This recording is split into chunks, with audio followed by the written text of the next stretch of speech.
সন্তানের সঙ্গে পরামর্শ করতেছেন। قال يا بني إني أرى في المنام أني أذبحك فانظر ماذا ترى। জানাইতে পারতাম, মাকে চিরদিনের জন্য সুন্দরভাবে একটু দেখে আসতে পারতাম, কিন্তু সেই সুযোগটা তো হলো না। قال يا أبت افعل ما تؤمر ستجدني إن شاء الله من الصابرين।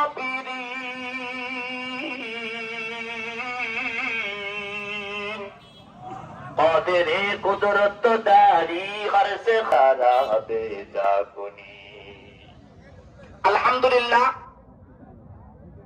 আলোচনা তো অনেক ভালো লাগে, কারণ বিশ্বের ইতিহাসে এর উপর আলোচনার হৃদয় বিদারক ঘটনা আর নাই।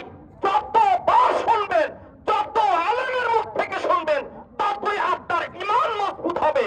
আল্লাহ বলেন এই ঘটনার মধ্যে শিক্ষা আছে এবং অতুলনীয় ঘটনা। বিশ্বের মধ্যে এমন ঘটনা আর ঘটে নাই। মোহতারাম হাজরিন, যেহেতু আমাদের হাতে সময় কম, আপনারা যারা এখনো রাস্তার মধ্যে আছেন, আপনাদেরকে বিশেষ করে একটু জোরে জোরে আসার জন্য আমি বলবো। এখনই আমাদের জামাত শুরু হয়ে যাবে, আর বিলম্ব নয়। এক বছর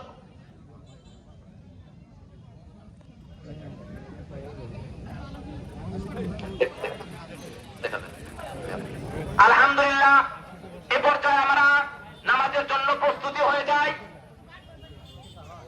নাওয়াইতু আন উসাল্লি লিল্লাহি তাআলা রাকাতাই সালাতিল ঈদুল আযহা মা সিত্তাতি ওয়াজিবুল্লাহি তাআলা ইক্তিদাইতু বিহাযাল ইমাম মুতাওয়াজ্জিহান ইলা জিহাদিল কাবাতিশ শরীফাতি। আল্লাহু আকবার। আমি ঈদুল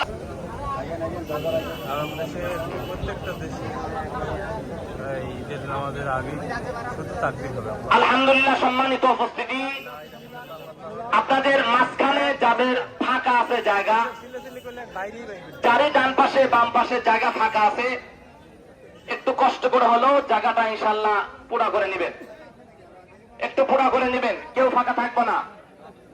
আমার তো মনে হচ্ছে আনন্দে আমার অন্তরটা আত্মহারা হয়ে যাচ্ছে।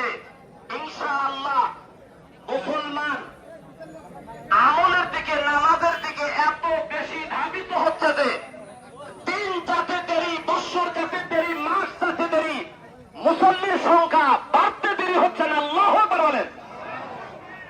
গত জামাতের তুলনায় আমার তো মনে হয় এবছর জায়গা দিতে পারবো কিনা। সবাই বলেন আলহামদুলিল্লাহ। মানুষ যে বেশি হচ্ছে, এতে আপনারা বেজার না খুশি? একটু চিৎকার করে বলেন নারে